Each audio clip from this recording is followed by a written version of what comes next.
Question number 1 చూడండి. ఒక పాఠశాలలో ఉన్న టీచర్ల వయసులు వరుసగా 26, 32, 38, 41, 26, 31, 35, 33, 26, 37 సంవత్సరాల్లో అని ఇచ్చాడు. ఆయన ఆ టీచర్లందరి యొక్క సగటు వయసు ఎంత అని క్వశ్చన్ ఇవ్వడం జరిగింది. జనరల్గా సగటు కనుక్కోవాలంటే మనం ఉపయోగించే ఫార్ములా రాసుల మొత్తము బై రాసుల సంఖ్య. సగటును ఎక్స్ బార్ అనే అక్షరంతో సూచిస్తారు. సో సగటు x bar is equal to రాసుల మొత్తము బై రాసుల సంఖ్య. ఈ ఫార్ములా ప్రకారం ఇక్కడ ఉన్న రాసులన్నీ అడిషన్ చేస్తే 325 వస్తుంది.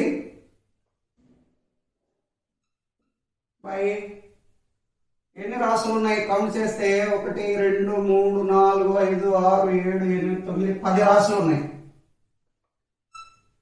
సో 325/10 అంటే 32.5 సంవత్సరాలు అవుతుంది. సో ఫస్ట్ క్వశ్చన్ ఆన్సర్ 32.5 సంవత్సరాలు అంటే సెకండ్ ఆప్షన్ మన ప్రాబ్లం ఆన్సర్ అవుతుంది. సెకండ్ క్వశ్చన్ చూడండి. 6 యొక్క మొదటి 9 గుణిజాల సగటు ఎంత? ఇది మనకి ఇచ్చిన క్వశ్చన్. సో మనం 6 యొక్క మొదటి 9 గుణిజాలు రాసుకుందాం. 6 యొక్క మొట్టమొదటి గుణిజం 6, రెండవ గుణిజం 6 2 12, మూడవ గుణిజం 6 3 18, నాలుగవ గుణిజం 6 4 24 అండ్ సో ఆన్. ఎందుకంటే అన్నీ రాయలేం కాబట్టి. ఇక చివరిదైన 9వ గుణిజం 6 యొక్క 9వ గుణిజం రాసుకుందాం. 6 యొక్క 9వ గుణిజం 6 9 54. జనరల్గా ఒక దత్తాంశానికి సగటు కనుక్కోవాలంటే రాసుల మొత్తము బై రాసుల సంఖ్య చేస్తాం. అంటే ఇక్కడ ఉన్న రాసులన్నీ అడిషన్ చేసి అవి ఎన్ని ఉన్నాయో లెక్కించి ఆ వచ్చినటువంటి మొత్తాన్ని వాటి సంఖ్య చేత భాగిస్తాం. అయితే ఇక్కడ ఈ దత్తాంశానికి అలా చేయాల్సిన అవసరం లేదు. ఈ దత్తాంశం ఒక ప్రత్యేకమైన పద్ధతిలో ఉంది కాబట్టి దీనికి సింపుల్గా వేరే ఫార్ములాను ఉపయోగించి చేస్తాం. ఓకేనా? మరి ఈ దత్తాంశం ఒక ప్రత్యేకమైన పద్ధతిలో ఉంది. ఏంది ఆ పద్ధతి అంటే అబ్జర్వ్ చేయండి. ఈ దత్తాంశంలో ఉండే అదే పక్కన ఉండే ఏ రెండు సంఖ్యల మధ్య అయినా తేడా స్థిరంగా ఉంటుంది. ఓకేనా? ఈ దత్తాంశంలో పక్కనే ఉండే ఏ రెండు సంఖ్యల మధ్య అయినా తేడా స్థిరంగా ఉంటుంది. చూడండి, కావాలంటే 6కి 12కి తేడా 6, 12కి 18కి తేడా 6, 18కి 24కి తేడా 6. ఇలా దత్తాంశంలో పక్కనే ఉండే ఏ రెండు సంఖ్యల మధ్య అయినా తేడా స్థిరంగా ఉంటుంది. అలా దత్తాంశం ఉన్నప్పుడు సగటు కనుక్కోవడం చాలా సింపుల్గా ఒక ఫార్ములాను ఉపయోగించి చేయొచ్చు. ఆ ఫార్ములా ఏంటంటే x bar is equal to సగటు x bar is equal to f plus L/2. ఈ ఫార్ములాతో సింపుల్గా చేయొచ్చు. ఎఫ్ అంటే దత్తాంశంలో ఉన్న మొదటి పదం ఫస్ట్ టర్మ్. ఎల్ అంటే దత్తాంశంలో ఉన్న చివరి పదం లాస్ట్ టర్మ్. మరి దత్తాంశంలో ఫస్ట్ టర్ము 6, లాస్ట్ టర్మ్ 54 కాబట్టి 6 + 54/2. 6 + 54 అంటే 60. 60/2 60లో 2 30 సార్లు పోతుంది కాబట్టి క్యాన్సిల్ చేస్తే 30 వస్తుంది. సో మన ప్రాబ్లం యొక్క ఆన్సర్ 30. అంటే 6 యొక్క మొదటి 9 గుణిజాల సగటు 30. మన ప్రాబ్లంలో 4th ఆప్షన్ ఆన్సర్ అవుతుంది. క్వశ్చన్ నెంబర్ 3 చూడండి. x1, x2, x3 and so on x10 అనే దత్తాంశం యొక్క సగటు 32 అయినా x1 + 4, x2 + 8, x3 + 12 and so on x10 + 40 అనే దత్తాంశం యొక్క సగటు ఎంత? ఇది మనకి ఇవ్వబడిన క్వశ్చన్. ఈ క్వశ్చన్లో మనం ఏ దత్తాంశానికైతే సగటు కనుక్కోవాలో దాన్ని రాస్తున్నాను చూడండి. మనం సగటు కనుక్కోవాల్సిన దత్తాంశం x1 + 4, x2 + 8, x3 + 12 and so on x10 + 40. ఈ దత్తాంశాన్ని మనం సగటు కనుక్కోవాలి. ఈ దత్తాంశంలో ఉండే ప్రతి పదము అదే ప్రతి అంశము 2 పదాలను కలిగి ఉంది. ఓకేనా? ప్రతి అంశంలో ఉన్నటువంటి మొదటి పదాలన్నీ వేరు చేస్తే మనకు x1, x2, x3 and so on x10 అనే దత్తాంశం వస్తుంది. ఇక్కడ ఉన్న మొదటి పదాలన్నీ వేరు చేస్తే. అదేవిధంగా ప్రతి అంశంలో ఉండే రెండవ పదాలన్నీ వేరు చేస్తే 4, 8, 12 అండ్ సో ఆన్ 40 అనే దత్తాంశం వస్తుంది. ఓకేనా? మన ప్రాబ్లంలో ఈ పైన ఉన్న దత్తాంశానికి సగటు 32 అని ఇచ్చారు కాబట్టి దాని ఎదురుగా దాని సగటు రాసుకుంటున్నాను 32. మరి రెండవ దత్తాంశానికి సగటు మనం కనుక్కోవచ్చు. ఇవన్నీ 4 యొక్క గుణిజాలు. అంటే ప్రీవియస్ ప్రాబ్లంలో 6 యొక్క గుణిజాల సగటు కనుక్కున్నాం కదా, అలాగే ఇప్పుడు 4 యొక్క గుణిజాల సగటు కనుక్కుందాం. ఫార్ములా వాడాం. ఇది ఒక ప్రత్యేక పద్ధతిలో అమరు ఉన్న దత్తాంశం కాబట్టి ఒక ఫార్ములా వాడుతున్నాం. ఏంటది? f + l/2. f అంటే 4, l అంటే 40. ఫస్ట్ టర్మ్ వచ్చి 4, లాస్ట్ టర్మ్ వచ్చి 40. 4 + 40 ఇదంతా మైండ్లోనే చేస్తున్నాం.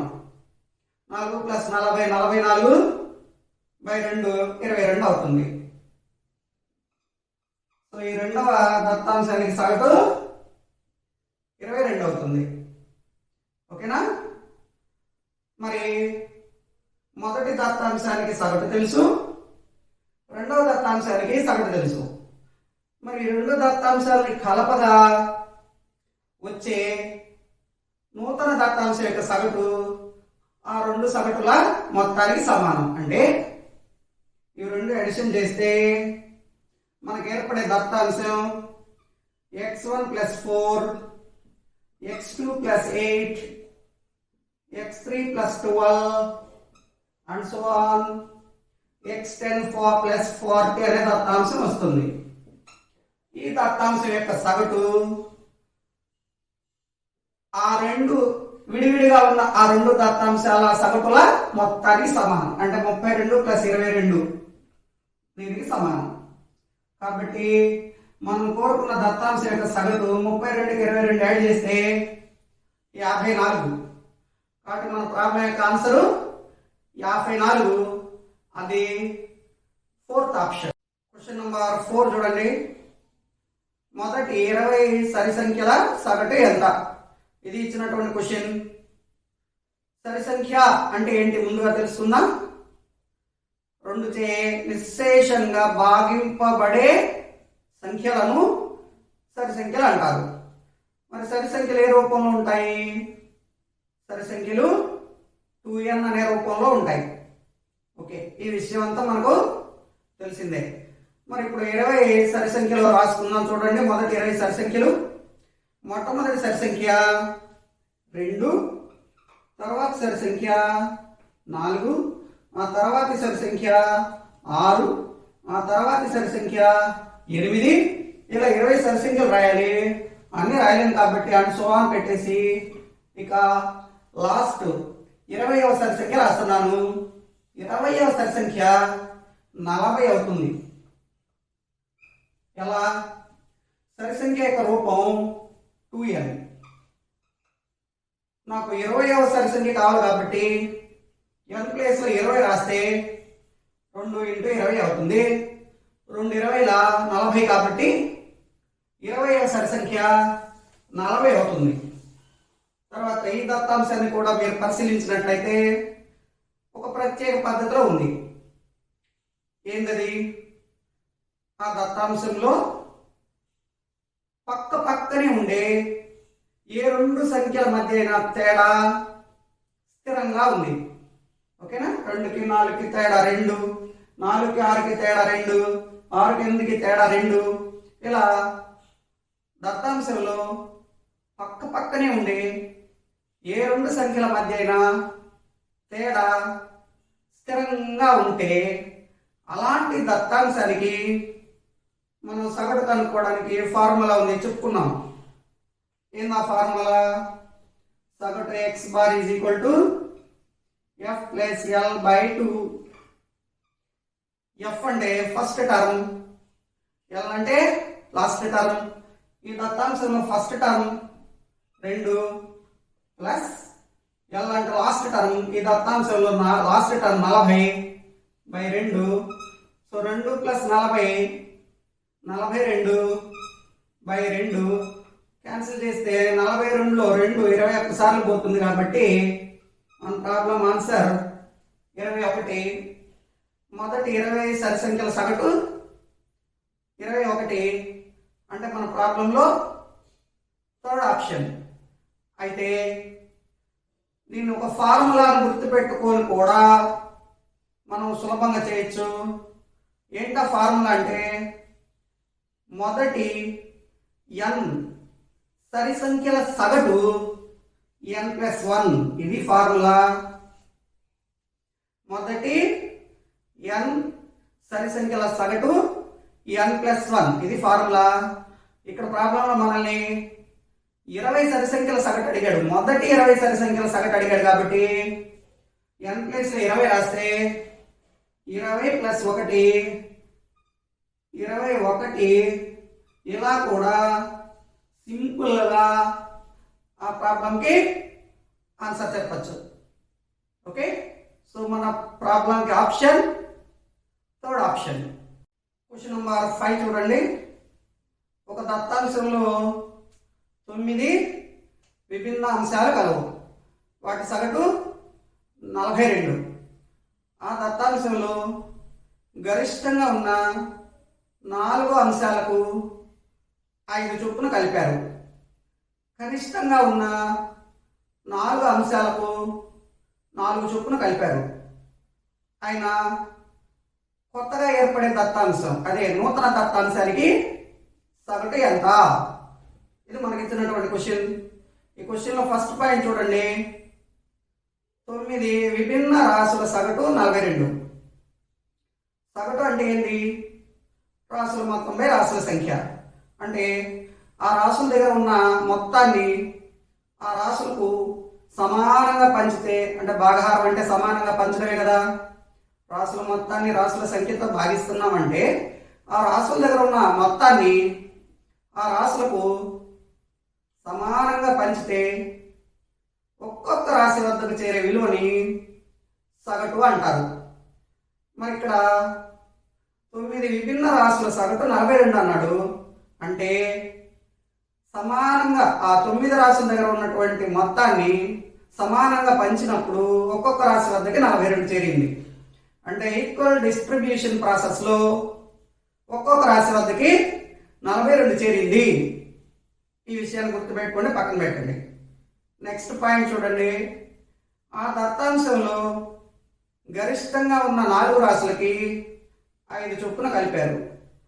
ఎన్ని రాసులకి? 4 రాసులకి. ఎంతెంత కలిపారు? 5 కలిపారు. అంటే ఎన్ని 5లు అవుతాయి? 4 5లు అవుతాయి. సో 4 5లు అంటే ఎలా రాయాలి? 4 ఇంటూ 5. మరి కలిపారు కాబట్టి +5 రాస్తున్నాను. నెక్స్ట్ పాయింట్ చూడండి. మరో 4 కనిష్టంగా ఉన్నటువంటి రాసులకి 4 చొప్పున కలిపారు. ఎన్ని రాసులకి? 4 రాసులకి. ఎంతెంత కలిపారు? 4 చొప్పున కలిపారు. అంటే ఎన్ని 4లు అవుతాయి? 4 4లు అవుతాయి. 4 4లు రాస్తున్నాను. 4 ఇంటూ 4. అక్కడ కూడా కలిపారు కాబట్టి +4 అనే రాస్తున్నాను. ఓకేనా? ఈ మొత్తం చేస్తే వచ్చేది రాసుల మొత్తంలో వచ్చేటటువంటి మార్పు, చేంజ్. అది మొత్తంలో వచ్చేటటువంటి మార్పు. దీన్ని డెల్టా ఎస్ అని సూచిస్తాం. డెల్టా అంటే చేంజ్, ఎస్ అంటే సమ్ లో వచ్చే చేంజ్, మొత్తంలో వచ్చే మార్పు. ఎంత క్యాలిక్యులేట్ చేద్దాం? 4 5 20 అంటే +20, 4 4 16 +16, +20 +16 అంటే +36. అంటే ఇప్పుడు మనం చేసినటువంటి పని వల్ల, అంటే గరిష్టంగా ఉన్న 4 రాసులకు 5 కలపడం, కనిష్టంగా ఉన్న 4 రాసులకి 4 చొప్పున కలపడం వల్ల మొత్తంలో 36 చేంజ్ వచ్చింది. 36 వచ్చింది మార్పు. అంటే పెరిగిందా తగ్గిందా? ఇక్కడ ఉన్న గుర్తుని చూసి చెప్పేయచ్చు. ఆ మొత్తం 36 పెరిగింది. ఇప్పుడు ఈ 36ను కూడా మళ్ళీ మనం ఈక్వల్ డిస్ట్రిబ్యూషన్ ప్రాసెస్ చేద్దాం. ఈక్వల్ డిస్ట్రిబ్యూషన్ ఎందుకంటే మనకు సగటు కావాలి కాబట్టి, సగటు అంటే సమానంగా పంచడం. సో ఈక్వల్ డిస్ట్రిబ్యూషన్ ప్రాసెస్ చేద్దాం. ఈ 36ని మన ప్రాబ్లంలో ఉన్న 9 రాసులకి ఈక్వల్ గా డిస్ట్రిబ్యూట్ చేద్దాం, సమానంగా పంచుదాం. అలా పంచాలంటే మనం ఏం చేయాలి? డెల్టా ఎస్ బై ఎన్ చేయాలి. డెల్టా ఎస్ అంటే +36, ఎన్ అంటే మన ప్రాబ్లంలో ఉన్న రాసులు 9. ఈ 9 రాసులకి సమానంగా పనిచేస్తే 36లో 9 4 సార్లు పోతుంది కాబట్టి +4. అంటే ఒక్కొక్క రాశి 4 పెరుగుతుంది. ఆల్రెడీ ఒక్కొక్క రాశి దగ్గర ఎంత ఉంది? ఫస్ట్ లో చెప్పుకున్నాం కదా, 42 ఉంది. ఇప్పుడు 4 పెరిగింది. మొత్తం మీద నూతన దత్తాంశం యొక్క సగటు 42 + 4. ఓకేనా? 42 + 4 విచ్ ఇస్ ఈక్వల్ టు 46. నూతన దత్తాంశం యొక్క సగటు 46. మన ప్రాబ్లంలో second option. Okay, question number 6 చూడండి. ఈ క్రింది వారిలో ప్రాతినిధ్యపు కొలత ఏది? ఆప్షన్స్ కూడా ఉన్నాయి. ఫస్ట్ ఆప్షన్ అంక మధ్యమం, సెకండ్ ఆప్షన్ మధ్యగతం, థర్డ్ ఆప్షన్ బాహుళకం, ఫోర్త్ ఆప్షన్ పైవన్నీ. ఓకేనా? ప్రాతినిధ్యపు కొలతలు అంటే ఏంటి? దత్తాంశానికి అంతటికి ప్రతినిధులుగా వ్యవహరించే కొలతల్నే ప్రాతినిధ్యపు కొలతలు అంటారు. ఓకే, ఇది ప్రాతినిధ్యపు కొలతల డెఫినేషన్. ప్రాతినిధ్యపు కొలతలు ఇంగ్లీష్లో రిప్రజెంటేటివ్ వాల్యూస్ అంటారు. ఓకేనా? ఈ ప్రాతినిధ్యపు కొలతల్ని మనం కేంద్ర స్థానపు కొలతలని కూడా పిలుస్తాం. మన సిలబస్ ప్రకారం, అంటే మనకున్న సిలబస్ ప్రకారం మనం చదివే కేంద్ర స్థానపు కొలతలు అంక మధ్యమం, మధ్యగతం, బాహుళకం. వాటినే ప్రాతినిధ్యపు కొలతలు అంటారు. కాబట్టి అంక మధ్యమాన్ని, మధ్యగతాన్ని, బాహుళకాన్ని అన్నింటినీ ప్రాతినిధ్యపు కొలతలని పిలుస్తారు. కాబట్టి మన ప్రాబ్లం యొక్క ఆన్సర్ పైవన్నీ, అంటే ఫోర్త్ ఆప్షన్. క్వశ్చన్ నంబర్ 7 చూడండి. ఒక దత్తాంశంలో 12 రాసులు కలవు. వాటిలో కనిష్ట విలువ 35 మరియు వాటిలో గరిష్ట విలువ 55 అయినా ఆ దత్తాంశం యొక్క సగటు ఈ క్రింది వాటిలో ఏది అని అడిగాడు. ఆప్షన్స్ కూడా ఇచ్చున్నాడు. First option 32, second option 35, third option 47, fourth option 58 అని ఇచ్చాడు. ఓకేనా? మరొకసారి మన క్వశ్చన్లో ఉన్న సమాచారం ప్రకారం దత్తాంశంలో ఉన్న కనిష్ట విలువ సింపుల్ గా రాస్తున్నాను. కవి అంటే కనిష్ట విలువ 35, గరిష్ట విలువ సింపుల్ గా రాస్తున్నాను. గవి అంటే గరిష్ట విలువ 55. మనకేం తెలుసు అంటే సగటు గురించి, ఒక దత్తాంశం యొక్క సగటు ఎల్లప్పుడూ ఆ దత్తాంశంలో ఉండే కనిష్ట మరియు గరిష్ట విలువల మధ్య ఉండే ఏదేని విలువ కావచ్చు, ఏదేని విలువ అవుతుంది. ఓకేనా? మరొకసారి ఆ పాయింట్ చూడండి. సగటు అనేది దత్తాంశంలో ఉండే కనిష్ట మరియు గరిష్ట విలువల మధ్య ఉండే ఏదైనా విలువ అవుతుంది. ఇది మనకు తెలిసినటువంటి సబ్జెక్ట్. ఇప్పుడు ఈ సబ్జెక్ట్ ప్రకారం ఫస్ట్ ఆప్షన్ లో 32 ఉంది. ఈ 32 అనేటటువంటి ఈ ఆప్షన్, ఈ విలువ కనిష్ట గరిష్ట విలువల మధ్య లేదు. కాబట్టి ఇది ఆ దత్తాంశానికి సగటు అయ్యే ఛాన్స్ లేదు. సెకండ్ ఆప్షన్ చూసినట్టయితే 35 అని ఉంది. ఇది కూడా దత్తాంశంలోని కనిష్ట గరిష్ట విలువల మధ్య లేదు. కనిష్ట గరిష్ట విలువల మధ్యలో లేదు ఇది. కాబట్టి ఇది కూడా దత్తాంశానికి సగటు అయ్యే ఛాన్స్ లేదు. థర్డ్ ఆప్షన్ 47 అనేది కనిష్ట గరిష్ట విలువల మధ్యలో ఉంది. 35కి 55కి మధ్యలో ఉంది ఇది 47. కాబట్టి ఇది సగటు అయ్యే ఛాన్స్ ఉంది. ఒకసారి ఫోర్త్ ఆప్షన్ కూడా చూసుకొని తర్వాత ఆన్సర్ ని కన్ఫర్మ్ చేద్దాం. Fourth option 58. ఈ ఫోర్త్ ఆప్షన్ లో ఉండే వాల్యూ కనిష్ట గరిష్ట విలువల మధ్య లేదు. 35కి 55కి మధ్యలో లేదు ఇది. కాబట్టి ఫోర్త్ ఆప్షన్ కూడా ఆ దత్తాంశం యొక్క సగటు అయ్యే ఛాన్స్ లేదు. First option, second option, fourth option, ఈ 3 ఆప్షన్స్ లో ఉన్న విలువలు ఆ దత్తాంశానికి సగటు అయ్యే అవకాశం లేదు. ఇక మిగిలింది థర్డ్ ఆప్షన్ మాత్రమే.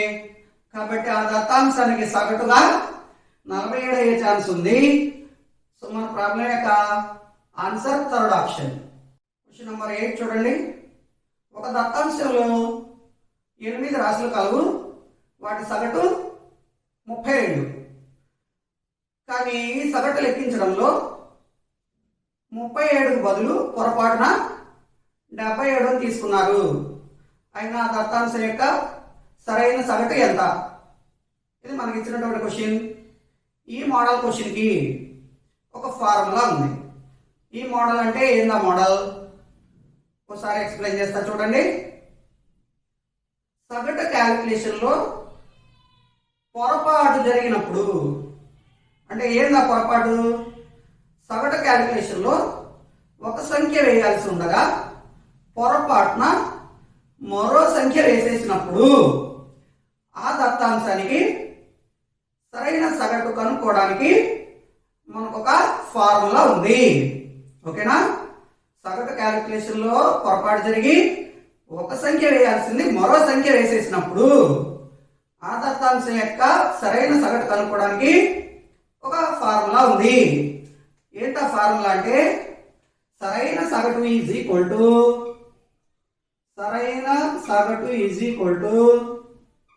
ఇచ్చిన సగటు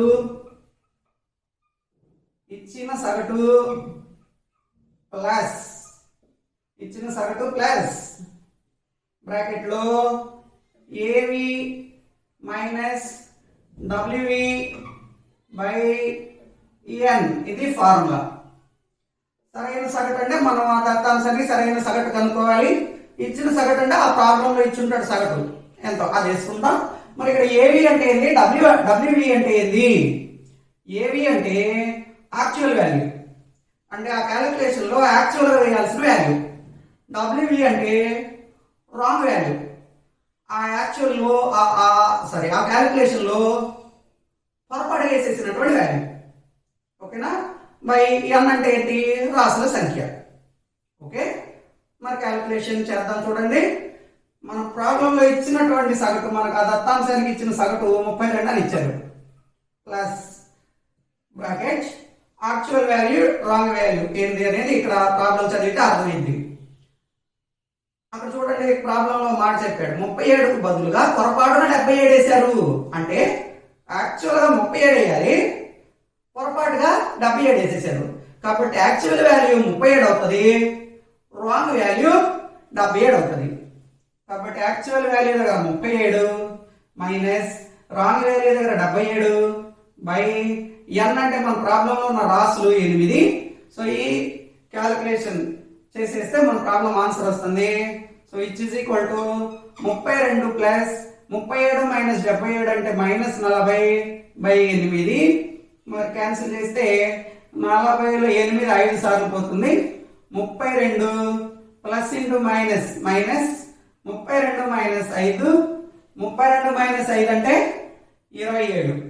కాబట్టి సరైన సగటు 27. ఇది మన ప్రాబ్లం ఆన్సర్. ఇది మన ప్రాబ్లంలో సెకండ్ ఆప్షన్. 9th క్వశ్చన్ చూడండి. ఒక తరగతిలో బాలుర సంఖ్య బాలికల సంఖ్య సమానం. ఆ తరగతిలో బాలుర సగటు వయసు 13 సంవత్సరాలు, బాలికల సగటు వయసు 15 సంవత్సరాలు. అయిన తరగతిలోని విద్యార్థులందరి సగటు వయసు ఎంత? ఇది మనకి ఇచ్చినటువంటి క్వశ్చన్. ఓకేనా? ఫస్ట్ పాయింట్ చదవండి. తరగతిలో బాలుర సంఖ్య బాలికల సంఖ్య సమానం అంటే బాయ్స్ n అని అనుకుంటే గర్ల్స్ కూడా n అవుతారు. ఎందుకంటే అక్కడ బాయ్స్ ఎంతమంది గర్ల్స్ ఎంతమంది చెప్పలేదు, కేవలం సమానం అని మాత్రమే చెప్పారు. కాబట్టి బాయ్స్ n అనుకుంటే గర్ల్స్ కూడా n అవుతారు. నెక్స్ట్ పాయింట్ చూడండి. బాలుర సగటు వయసు 13 సంవత్సరాలు అంటే బాలురకి x బార్ వచ్చి 13, x బార్ అంటే సగటు. బాలికల సగటు వయసు 15 సంవత్సరాలు అంటే బాలికలకు x bar is equal to 15. ఓకేనా? నెక్స్ట్ చూడండి. సగటు అంటే ఏంటి? రాసుల మొత్తాన్ని రాసుల సంఖ్యతో భాగించాలి. అంటే ఆ రాసుల దగ్గర ఉండే మొత్తం విలువని ఆ రాసులకి సమానంగా పంచితే ఒక్కొక్క రాశి వద్దకు చేరే విలువనే మనం సగటు అంటాం. అదే రకంగా ఇక్కడ బాలుర సగటు 13 అంటే ఏంటి? బాలుర యొక్క మొత్తం వయసుని బాలురందరికీ ఈక్వల్గా డిస్ట్రిబ్యూట్ చేస్తే ఒక్కొక్క బాలుడి దగ్గరికి 13 సంవత్సరాలు వెళ్ళింది. అంటే ఇది ఒక్కొక్క బాలుడి వయసు అని అర్థం చేసుకోవాలి. ఎప్పుడు ఈక్వల్ డిస్ట్రిబ్యూషన్ ప్రాసెస్ లో ఒక్కొక్క బాలుడి వయసు 13. ఒక్కొక్క బాలుడు 13 సంవత్సరాలు కలిగి ఉన్నాడు. అలా ఎంతమంది ఉన్నారు? n మంది ఉన్నారు. అప్పుడు ఎన్ని 13 అవుతాయి? n 13 అవుతాయి. కాబట్టి బాలుర యొక్క మొత్తం వయసు n × 13 అవుతుంది. ఇదే విధంగా బాలికల యొక్క మొత్తం వయసు n × 15 అవుతుంది. ఇది బాలుర మొత్తం వయసు, ఇది బాలికల మొత్తం వయసు. మనల్ని క్వశ్చన్ ఏమడిగాడో చూడండి. తరగతిలోని విద్యార్థులందరి సగటు అడిగాడు, సగటు వయసు అడిగాడు. తరగతిలోని విద్యార్థులందరి సగటు వయసు ఎలా వస్తుంది? సగటు ఫార్ములా ఏది? రాసుల మొత్తమే రాసుల సంఖ్య. అంటే తరగతిలోని విద్యార్థుల అందరి వయసుల మొత్తము బై తరగతిలో ఉన్న మొత్తం విద్యార్థుల సంఖ్య అడిగాలి. మరి తరగతిలో ఉండేటటువంటి విద్యార్థుల అందరి యొక్క వయసుల మొత్తం అంటే బాలుర వయసుల మొత్తము ప్లస్ బాలికల వయసుల మొత్తం. కాబట్టి రెండు ప్లస్ చేస్తే తరగతిలో ఉండే విద్యార్థులందరి వయసుల మొత్తం వస్తుంది. దీన్ని తరగతిలో ఉండే విద్యార్థుల సంఖ్యతో భాగించాలి. తరగతిలో మొత్తం విద్యార్థులు ఎంతమంది? ఇక్కడ ఒక n మంది ఉన్నారు, ఇక్కడ ఒక n మంది ఉన్నారు అంటే n + n అవుతుంది. ఇది తరగతిలో విద్యార్థులందరూ సగటు అవుతుంది x బార్. మరి దీన్ని సింప్లిఫై చేద్దాం. లాంగ్లో n కామన్ తీస్తే 13 + 15, హారంలో n + n చేస్తే 2n, n క్యాన్సిల్ చేస్తే 13 + 15 28/2, 28లో 2 14 సార్లు పోతుంది. కాబట్టి తరగతిలో ఉండే విద్యార్థుల అందరి సగటు వయసు 14 సంవత్సరాలు. అంటే మన ప్రాబ్లంలో ఫస్ట్ ఆప్షన్ ఆన్సర్ అవుతుంది. అయితే దీన్ని ఇంకా సింపుల్ గా చేయొచ్చు. ఎలా అంటే బాలుర సగటు 13, బాలికల సగటు 15 కాబట్టి 13 + 15/2 చేసేసామంటే 13 + 15 28/2 అంటే 28/2 అంటే 14. ఇలా సింపుల్ గా చేసేయచ్చు. ఇదంతా రాసుకొని ఇంత చేయాల్సినటువంటి అవసరం లేదు, సింపుల్ గా చేయొచ్చు. బాలుర సగటు 13, బాలికల సగటు 15 కాబట్టి 13 + 15/2 వేసేస్తే తరగతిలోని విద్యార్థులందరి సగటు వయసు వచ్చేస్తుంది. అయితే అలా చేయాలంటే ప్రాబ్లంలో కండిషన్ ఉండాలి. ఏంటది? తరగతిలో ఉండే బాలుర సంఖ్య బాలికల సంఖ్యకు సమానము అని చెప్పాలి. బాలురు బాలికలు సమానంగా ఉండాలి. సమానంగా ఉన్నప్పుడు మాత్రమే ఇంత ఈజీగా చేయొచ్చు. మరి సమానంగా లేనప్పుడు ఈ ప్రాసెస్ వాడుకోవాలి. ఓకేనా? ఓకేనా? సో మన ప్రాబ్లం ఆప్షన్ ఫస్ట్ ఆప్షన్ అవుతుంది. 10th క్వశ్చన్ చూడండి. ఒక దత్తాంశంలో n రాశులు కలవు. ఆ దత్తాంశం యొక్క సగటు 8. ఆ దత్తాంశంలో ప్రతి అంశాన్ని రెట్టింపు చేసి 1 తీసివేయగా ఏర్పడే నూతన దత్తాంశం యొక్క సగటు ఎంత? ఇది మనల్ని అడిగినటువంటి క్వశ్చన్. ఈ క్వశ్చన్ కోసం మనం ఒక ఇంపార్టెంట్ పాయింట్ ని మైండ్ లో పెట్టుకోవాలి. ఆ ఇంపార్టెంట్ పాయింట్ చెప్తాను చూడండి. దత్తాంశంలో ఉండే ప్రతి అంశము ఒకే విధమైన మార్పుకు లోనైనప్పుడు ఆ దత్తాంశం యొక్క సగటు, మధ్యగతము, బాహుళకములు కూడా అదే మార్పుకు లోనవుతాయి. ఓకేనా? మళ్ళీ ఏంటంటే దత్తాంశంలోని ప్రతి అంశము ఒకే విధమైన మార్పుకు లోనైతే ఆ దత్తాంశం యొక్క సగటు, మధ్యగతం, బాహుళకం కూడా అదే మార్పులకు లోనవుతాయి. ఈ కాన్సెప్ట్ ప్రకారం, అది ఈ పాయింట్ ప్రకారం మనం ఈ ప్రాబ్లం ని సాల్వ్ చేస్తాం. ఓకేనా? రైట్. ముందుగా దత్తాంశం యొక్క సగటు రాస్తున్నాం చూడండి. ఎంత సగటు? 8. నెక్స్ట్ పాయింట్ చదవండి. క్వశ్చన్ లో ప్రతి అంశాన్ని రెట్టింపు చేయగా, అంటే ప్రతి అంశాన్ని రెట్టింపు చేశాడు అంటే ప్రతి అంశము ఒకే విధమైన మార్పుకు లోనైంది. అప్పుడు సగటు కూడా అదే మార్పుకు లోనవుతుంది. అంటే సగటు కూడా రెట్టింపు అవుతుంది. కాబట్టి ఇంటూ 2. ఓకేనా? నెక్స్ట్ పాయింట్ చూడండి. 1 తీసివేయగా, అంటే ప్రతి అంశాన్ని రెట్టింపు చేసి 1 తీసేశారు. 1 తీసివేయగా అంటే ప్రతి అంశంలో 1 తీశారు. అంటే ప్రతి అంశము ఒకే విధమైన మార్పుకు లోనైంది. అప్పుడు సగటు కూడా అదే మార్పుకు లోనవుతుంది. అంటే సగటు కూడా 1 తగ్గుతుంది. కాబట్టి -1. కాబట్టి నూతన దత్తాంశం యొక్క సగటు ఇది. దీన్ని సింప్లిఫై చేస్తే 8 × 2 16, 16 - 1 15. సో మన ప్రాబ్లంలో అడిగిన నూతన దత్తాంశం యొక్క సగటు 15 అంటే 4th ఆప్షన్ అవుతుంది. 11th క్వశ్చన్ చూడండి. 21 అనే విలువను ఉపయోగిస్తే దత్తాంశంలోని n రాశుల విచలనాల మొత్తం 18. 27 అనే విలువను ఉపయోగిస్తే అదే దత్తాంశంలోని n రాశుల విచలనాల మొత్తం -24. అయినా దత్తాంశం యొక్క n విలువ ఎంత? ఇది మనకి ఇచ్చినటువంటి క్వశ్చన్. ఈ క్వశ్చన్ సాల్వ్ చేయాలంటే మనకు ఒక ఫార్ములా వచ్చి ఉండాలి. ఏంటా ఫార్ములా? విచలన పద్ధతిలో అంక మధ్యమం కనుక్కునే ఫార్ములా. ఓకేనా? ఆ ఫార్ములా ఏంటి రాస్తున్నాను చూడండి. విచలన పద్ధతిలో అంక మధ్యమం x bar = a plus sigma d/n.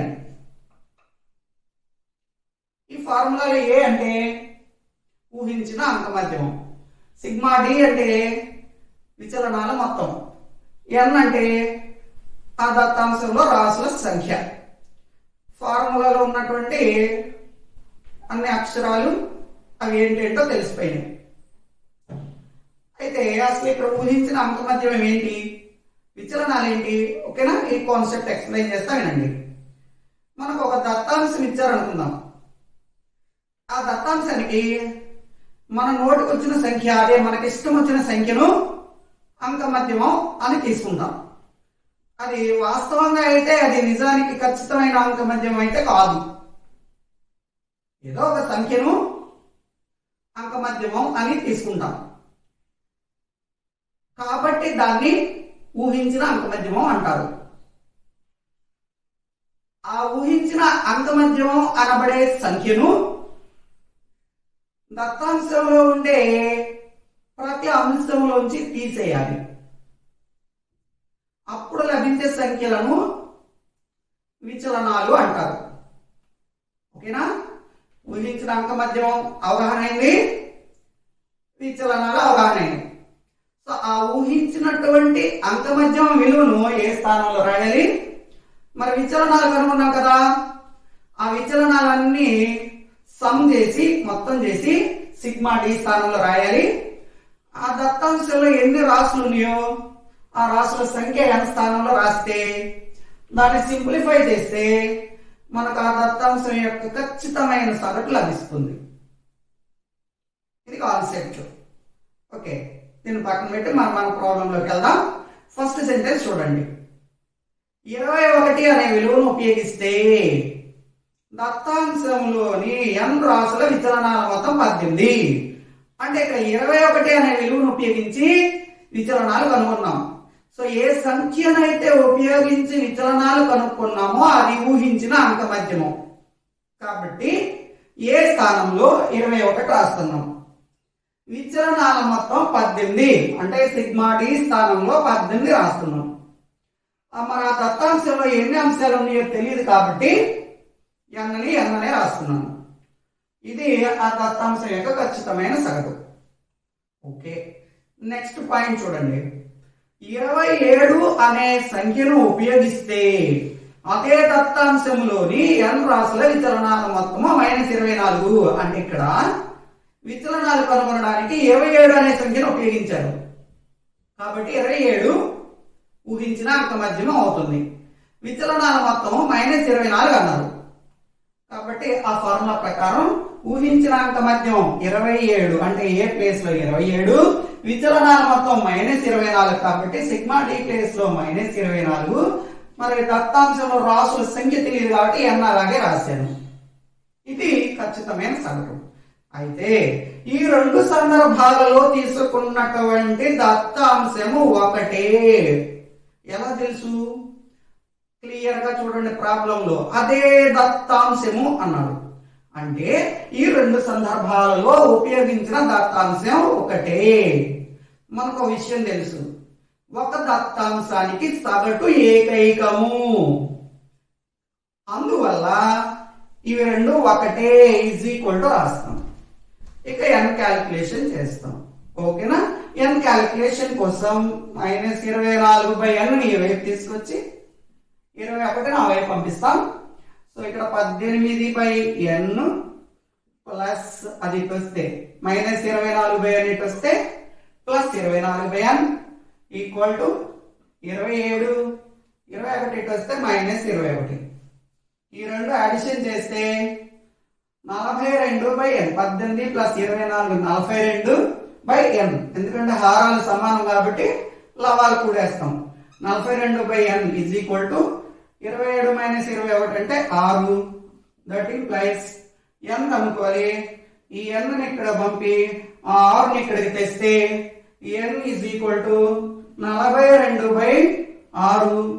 Cancel చేస్తే 42 6 7 సార్లు పోద్ది. కాబట్టి n విలువ 7. అంటే ఆ దత్తాంశం యొక్క n విలువ 7. మన ప్రాబ్లంలో సెకండ్ ఆప్షన్. 12th క్వశ్చన్ చూడండి. థియరీ ఆఫ్ ఎస్టిమేషన్ అనే గ్రంథాన్ని రచించింది ఎవరు? Options. First option R.A. Fisher, second option C.R. Rao, third option P.C. Mahalanobis, fourth option none of the above. ఇవి మనకి ఇచ్చినటువంటి ఆప్షన్స్. ఓకేనా, మీకు ఇక్కడ 7th క్లాస్ టెక్స్ట్ బుక్ లో సాంఖ్యక శాస్త్రం అనే చాప్టర్ లో ఒక పేజీని ఇక్కడ చూపిస్తున్నాను చూడండి. డాక్టర్ సిఆర్ రావు ప్రముఖ సాంఖ్యక శాస్త్రజ్ఞుడు. ఈయన రచించిన థియరీ ఆఫ్ ఎస్టిమేషన్ అనే గ్రంథం ప్రాముఖ్యత పొందింది. ఈయన క్రామర్ రావ్ ఇన్ఈక్వాలిటీస్ మరియు ఫిషర్ రావ్ సిద్ధాంతాలు రూపొందించాడు. ఇది 7th క్లాస్ టెక్స్ట్ బుక్ లో ఉన్నటువంటి ఇన్ఫర్మేషన్. ఈ ఇన్ఫర్మేషన్ ప్రకారం థియరీ ఆఫ్ ఎస్టిమేషన్ అనే గ్రంథాన్ని సిఆర్ రావు రచించాడు. ఓకే, కాబట్టి మన ప్రాబ్లం ఆప్షన్ సెకండ్ ఆప్షన్. అయితే ఆర్ఏ ఫిషర్ రచించిన గ్రంథాలు, పిసి మహాలనోబిస్ రచించిన గ్రంథాలు కూడా గుర్తుపెట్టుకోవడం మంచిది. ఆర్ఏ ఫిషర్ రచించిన గ్రంథాలు చెప్తున్నాను వినండి. ఒకటోది statistical methods for research workers. Okay, ఇది ఒక గ్రంథం. రెండవది చెప్తున్నాను చూడండి, ద డిజైన్ ఆఫ్ ఎక్స్పెరిమెంట్స్, ఇది రెండవ గ్రంథం. మూడవ గ్రంథం చూడండి, the genetical theory of natural selection, ఇది మూడవ గ్రంథం. ఈ గ్రంథాలు ఆర్ఏ ఫిషర్ రచించాడు. అలాగే పిసి మహాలనోబిస్ రచించిన గ్రంథాలు కూడా గుర్తుపెట్టుకోండి. ఒకటో గ్రంథం experiments in statistical sampling in Indian statistical institute అనే గ్రంథాన్ని రచించాడు ఆయన. అలాగే రవీంద్రనాథ్ ఠాగూర్స్ విజిట్ టు కెనడా అనే గ్రంథాన్ని రచించాడు. ఈ రెండు పిసి మహాలనోబిస్ రచించినటువంటి గ్రంథాలు. ఓకే, ఇవి గుర్తుపెట్టుకోండి. అయితే మన ప్రాబ్లం లో థియరీ ఆఫ్ ఎస్టిమేషన్ గ్రంథాన్ని రచించింది సిఆర్ రావ్, అంటే సెకండ్ ఆప్షన్ ఆన్సర్ అవుతుంది. 13th క్వశ్చన్ చూడండి, ఎక్స్ 2x - 1 3 2x 5 2x + 4 అనే రాసుల సగటు 10 అయినా ఎక్స్ విలువ ఎంత? ఓకేనా, రైట్. మరి ప్రాబ్లం లో ఇచ్చినటువంటి దత్తాంశం రాస్తాను చూడండి. ఎక్స్ 2x - 1 3 2x 5 2x + 4 ఇది దత్తాంశం. ఈ దత్తాంశానికి సగటు 10 అన్నాడు. సగటు అంటే ఎలా కనుక్కోవాలి? జనరల్ ఫార్ములా ఏంటి? రాసుల మొత్తంపై రాసుల సంఖ్య, దాన్నే వాడతాం ఇక్కడ. సగటు x బార్ = రాసుల మొత్తంపై రాసుల సంఖ్య, దీన్నే వాడుతున్నాను. రాసుల మొత్తము అంటే మనకి ఇచ్చినటువంటి దత్తాంశంలో ఉన్నవన్నీ యాడ్ చేయాలి. యాడ్ చేస్తాను చూడండి. ముందుగా ఎక్స్లన్నీ యాడ్ చేస్తున్నాను. ఇక్కడ 2x, ఇక్కడ 2x, ఇక్కడ 2x, ఇక్కడ x, మొత్తం కలిపితే 7x. ఎక్స్లన్నీ యాడ్ చేస్తే 7x. తర్వాత నంబర్స్ అన్ని యాడ్ చేస్తాను చూడండి. 4 1 5 9 1 3 12 12 - 1 అంటే 11. 7x + 11 7x + 11. ఇది రాసుల మొత్తం బై రాసుల సంఖ్య. 1 2 3 4 5 6 రాసులు ఉన్నాయి కాబట్టి 7x + 11/6 ఇది సగటు. అయితే ఈ సగటు మన ప్రాబ్లం లో ఇచ్చేసాడు 10 అని. కాబట్టి మనం ఏం చేస్తామంటే 7x + 11/6 = 10 అని తీస్తాం. ఓకేనా, ఇప్పుడు ఈ 6 అటెళ్తే 10ని గుణిస్తుంది. 7x + 11 = 6 10 60. ఈ 11ని ఇలా తీసుకెళ్తే 7x = 60 - 11 ప్లస్ 11 అటెళ్తే -11. 60లో 11 పోతే 49. therefore x = 49 7 అటెళ్ళి 17 49/7. ఓకేనా, మరి దీన్ని క్యాన్సిల్ చేస్తే 49లో 7 సార్లు పోతుంది కాబట్టి x విలువ 7. అంటే మన ప్రాబ్లం లో థర్డ్ ఆప్షన్. 14th క్వశ్చన్ చూడండి. ఒక సమూహంలో ఉన్న 8 మంది యొక్క సగటు బరువు 35 కేజీలు. ఆ సమూహంలో మరో ఇద్దరు చేరడం వల్ల సగటు బరువు 2 కేజీలు పెరిగాను. అయినా ఆ ఇద్దరు యొక్క సగటు బరువు ఎంత? ఇది మనకి ఇచ్చినటువంటి క్వశ్చన్. ఇందులో ఫస్ట్ పాయింట్ చూడండి, 8 మంది యొక్క సగటు బరువు 35 కేజీలు. దాన్ని ఇక్కడ రాసుకుంటున్నాను చూడండి, 8 మంది యొక్క సగటు బరువు 35 కేజీలు. సగటు అంటే ఏంటి? రాసుల మొత్తంపై రాసుల సంఖ్య. అంటే ఆ 8 మంది యొక్క బరువుల మొత్తాన్ని ఆ 8 మందికి సమానంగా పంచితే ఒక్కొక్కరికి 35 కేజీలు వచ్చింది. ఈక్వల్ డిస్ట్రిబ్యూషన్ ప్రాసెస్ లో ఒక్కొక్కరికి 35 కేజీలు వచ్చింది. ఒక్కొక్కరికి 35 లెక్కన ఎంతమంది ఉన్నారు? 8 మంది ఉన్నారు. కాబట్టి ఎన్ని 35 అవుతాయి?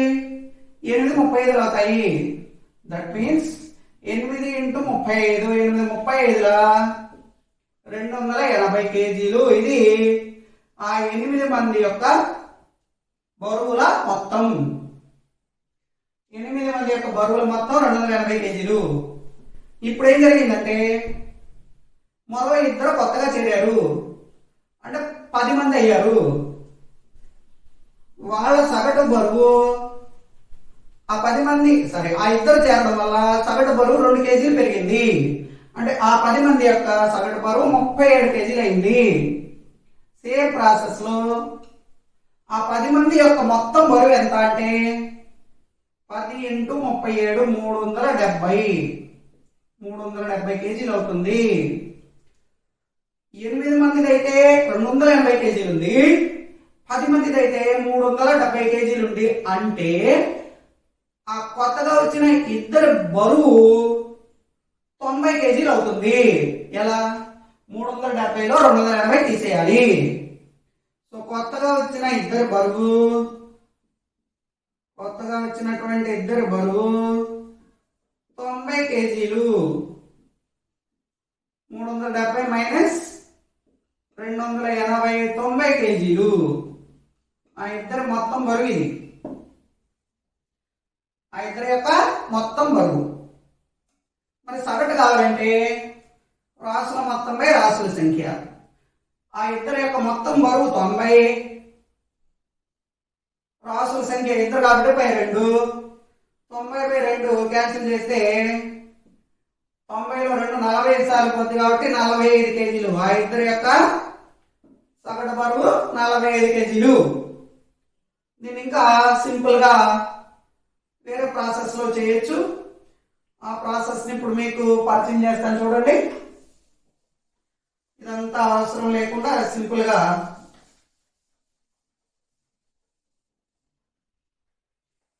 ఇలా రాసుకుంటాం.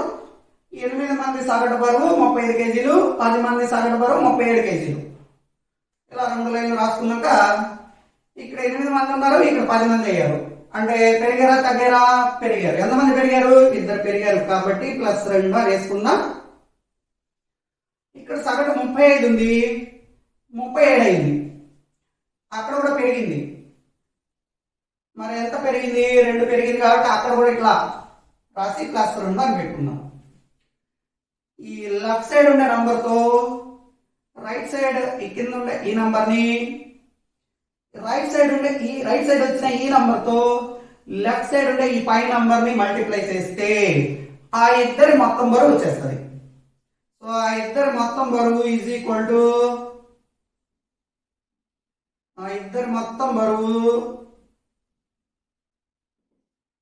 ఈ 2తో 37ని మల్టిప్లై చేయాలి, 2 × 37 ప్లస్ ఈ 2తో 8 మల్టిప్లై చేయాలి, 2 × 8. 37 74, 2 16 అడిషన్ చేస్తే 90 కేజీలు ఇద్దరు మొత్తం బరువు. కొత్తగా వచ్చిన ఇద్దరి యొక్క మొత్తం బరువు. మన సగటు కావాలంటే రాసుల మొత్తంపై రాసుల సంఖ్య. రాసుల మొత్తం 90 కేజీలు, రాసుల సంఖ్య 2. సో 90ని 2తో క్యాన్సిల్ చేస్తే 2 45 90 45 కేజీలు వారిద్దరి యొక్క సగటు బరువు. సో 4th ఆప్షన్ మన ప్రాబ్లం ఆన్సర్. 15th క్వశ్చన్ చూడండి. x ≠ 0. x మరియు 1/x ల అంకమధ్యము m అయినా x² మరియు 1/x² ల అంకమధ్యము ఎంత? ఇది మనకి ఇచ్చినటువంటి క్వశ్చన్. దీనిలో ఫస్ట్ పాయింట్ చూడండి, x మరియు 1/x ల అంకమధ్యము అన్నాడు. రెండు సంఖ్యల అంక మధ్యమం రాసుల మొత్తం బై రాసుల సంఖ్య అనే సూత్రం ప్రకారం x ప్లస్ 1/x/2 అవుతుంది. x మరియు 1/x ల అంక మధ్యమం x ప్లస్ 1/x/2 అవుతుంది. ఇది m కి సమానం. ప్రాబ్లం లో ఫస్ట్ పాయింట్ లో చెప్పుకున్నాడు x మరియు 1/x ల అంక మధ్యమం m అని. ఈ రెండులా వెళ్ళి m ని మల్టిప్లై చేస్తే x plus 1/x is equal to 2m అవుతుంది.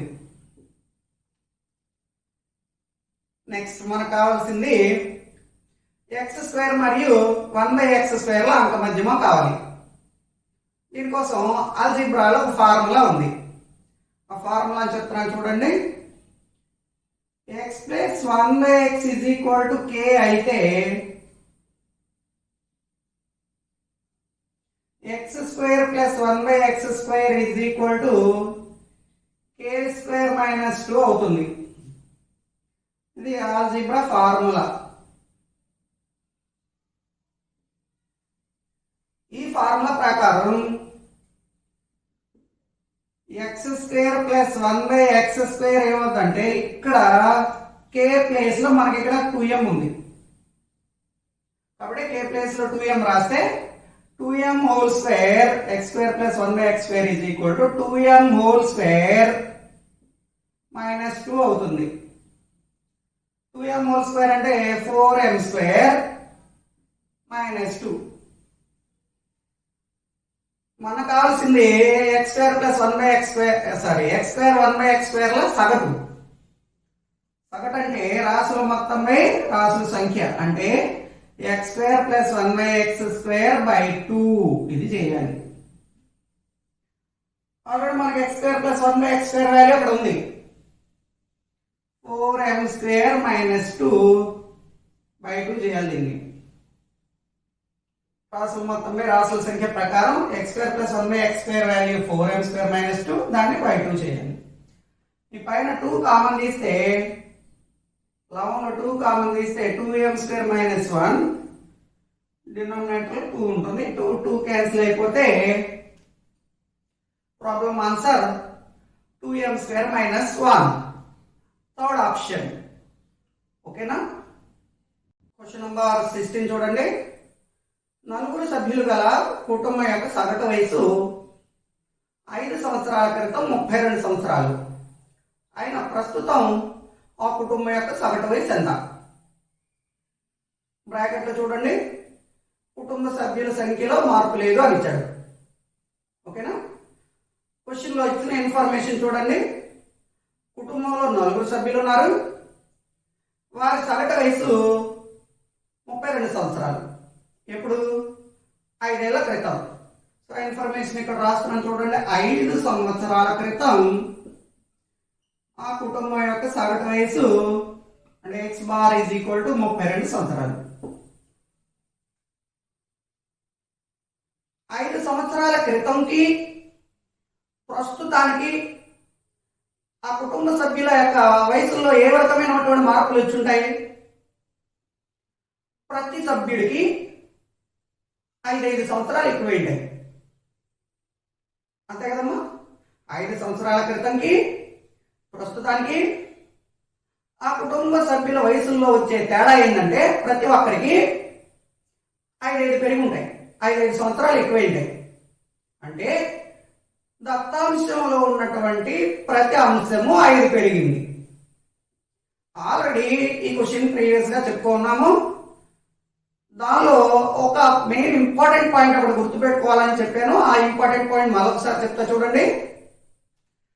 దత్తాంశంలో ప్రతి అంశము ఒకే విధమైన ఎట్టి మార్పుకు లోనవుతుందో ఆ దత్తాంశం యొక్క సగటు, మధ్యగతము, బాహుళకములు కూడా అదే మార్పుకు లోనవుతాయి.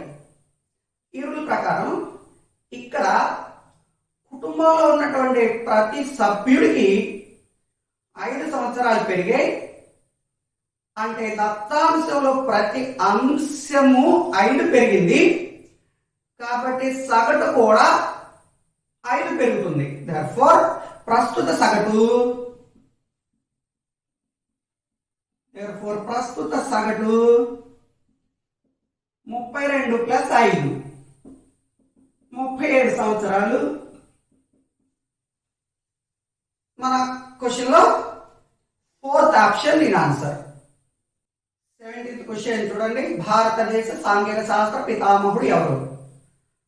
ఆప్షన్స్ లో first option R A Fisher, second option P C Mahalanobis, third option C R Rao, 4th option none of the above ఇవ్వడం జరిగింది. ఫస్ట్ ఆప్షన్ ఉన్న ఆర్ఏ ఫిషర్ ను సాంఘిక శాస్త్ర పితామహుడు అంటారు. ఈయన ఆంగ్ల సాంఘిక శాస్త్రజ్ఞుడు, మన దేశానికి చెందినటువంటి వ్యక్తి కాదు.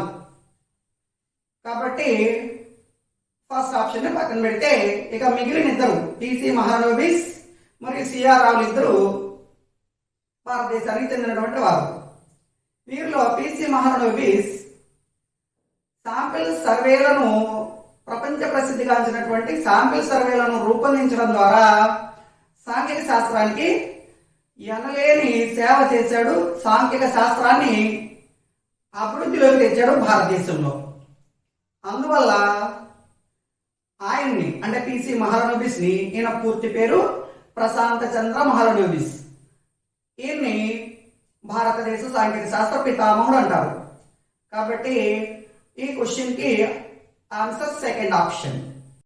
క్వశ్చన్ నంబర్ 18 చూడండి, దత్తాంశంలోని అంశాలకు ఆ దత్తాంశం యొక్క అంక మధ్యమం నుంచి విచలనాలు తీసుకుంటే ఆ విచలనాల మొత్తం ఎల్లప్పుడూ డాష్, అదే ఎల్లప్పుడూ ఎంత అని అడిగాడు. ఓకే, ఈ ప్రాబ్లం చూడగానే విచలనాలు అనే పదం మనకు కనిపించింది కాబట్టి విచలన పద్ధతిలో అంక మధ్యమం కనుగొనే సూత్రం మీద ఈ ప్రాబ్లం ఉంది. ఓకేనా? కాబట్టి ఆ సూత్రం రాస్తున్నాను. విచలన పద్ధతిలో అంక మధ్యమం x bar is equal to a plus sigma d by n.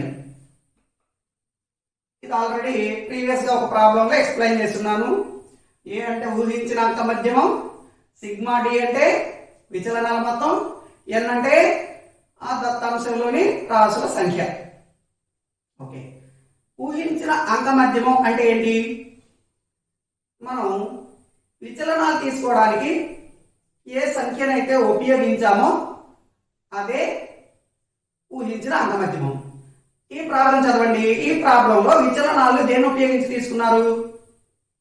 Clear గా ఉంది చూడండి. విచలనాలను అంక మధ్యమం ఉపయోగించి తీసుకున్నారు. అంటే ఊహించిన సగటు కూడా ఇక్కడ అంక మధ్యమే అవుతున్నది. కాబట్టి ఏ ప్లేస్ లో కూడా మనం ఎక్స్ బార్ రాసుకుందాం. ఓకేనా? So x bar is equal to A place లో కూడా x bar plus sigma d by n. ఈ ఎక్స్ బార్ ఇలా వస్తే మైనస్ ఎక్స్ బార్ అవుతుంది. X bar minus x bar 0 అవుతుంది. So sigma d by n is equal to 0. ఈ అన్ని ఇలా వెళ్ళి 0 మల్టిప్లై చేస్తే sigma d is equal to 0 into n is equal to 0. That means sigma d అంటే విచలనాల మొత్తము 0కి సమానం. కాబట్టి మన ప్రాబ్లం యొక్క answer third option. Question number 19 చూడండి. 6 ట్రిప్పులు ప్రయాణించిన ఒక బస్సు యొక్క ఆక్యుపెన్సీ రేషియో 40. ఆ బస్సులో 5 ట్రిప్పులలో ప్రయాణించిన ప్రయాణికుల సంఖ్య వరుసగా 54, 36, 42, 35, 30 అయినా 6వ ట్రిప్ లో ప్రయాణించిన ఆ ప్రయాణికుల సంఖ్య కనుగొనుము అన్నాడు. ఓకే, దీనిలో ఒక కొత్త పదం ఉంది, ఆక్యుపెన్సీ రేషియో. ఆక్యుపెన్సీ రేషియో అంటే సగటున ఒక ట్రిప్ కి ప్రయాణించిన ప్రయాణికుల సంఖ్య. అంటే ఆ వాహనంలో సగటున ఒక ట్రిప్ కి ఎంత వెళ్ళి ఉంటారు దాన్ని క్యాలిక్యులేట్ చేస్తే వచ్చేదాన్ని ఆక్యుపెన్సీ రేషియో అంటారు. మన ప్రాబ్లంలో ఆక్యుపెన్సీ రేషియో 40 అని ఇచ్చాడు. సింపుల్ గా నేను ఆక్యుపెన్సీ రేషియోని ఓఆర్ అని రాస్తున్నాను. O R is equal to 40. Occupancy ratio అంటే సగటు, అంటే ఇది సగటు మీద ఉన్నటువంటి ప్రాబ్లం. ఓకే, 5 ట్రిప్పులలో ప్రయాణించిన ప్రయాణికులు వరుసగా 54, 36, 42, 35, 30. బట్ మొత్తం మీద ఈ బస్సు అయితే 6 ట్రిప్లు ప్రయాణించింది. 6 ట్రిప్ల ప్రయాణికులు ఎంతమందో తెలియదు, కాబట్టి అక్కడ ఒక అన్నోన్ క్వాంటిటీ ఎక్స్ అని రాసుకుందాం. ఇవి 6 ట్రిప్పుల్లో ప్రయాణించిన ప్రయాణికుల సంఖ్య. ఆక్యుపెన్సీ రేషియో అంటే సగటు, కాబట్టి సగటు ఫార్ములాను ఉపయోగించి ఏఎక్స్ కనుక్కోవాలి. సగటు formula X bar is equal to రాసుల మొత్తమే రాసుల సంఖ్య. రాసుల మొత్తమే రాసుల సంఖ్య. ఈ ఫార్ములా ప్రకారం రాసులన్నీ మనం యాడ్ చేస్తే 54 36 90, 90 42 132, 132 35 ప్లస్ 30 197 అవుతుంది.